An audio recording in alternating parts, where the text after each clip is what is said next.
Welcome to Not Milk Never Milk. Subscribe if you're lactose intolerant. You have the essentials: admin rights, an active internet source, and a Wi-Fi radio on your computer.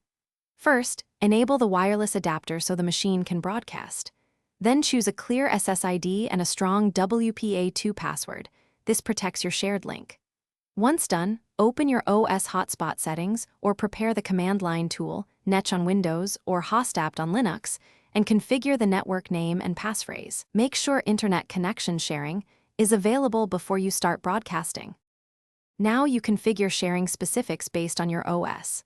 On Windows, either enable mobile hotspot in settings or use Netch WLAN set hosted network and enable internet connection sharing on the source adapter so traffic routes through the hotspot. On Mac OS, open sharing, select internet sharing, choose your incoming connection and Wi-Fi as the sharing interface, then create the network. On Linux, run hostapt plus dnsmask or use nmcli to create an access point. Verify the wireless driver supports AP mode, because without it the hotspot won't work. Start the hotspot and immediately connect a device to validate connectivity and speed.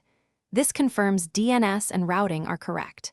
If coverage or performance is weak, switch channels or use 5 GHz when supported, and review power management so the adapter doesn't sleep.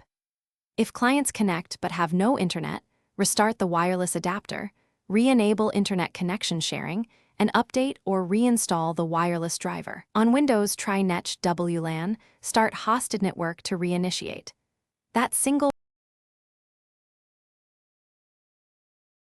Thanks for watching. If this was helpful, leave a like and consider subscribing. See you next time.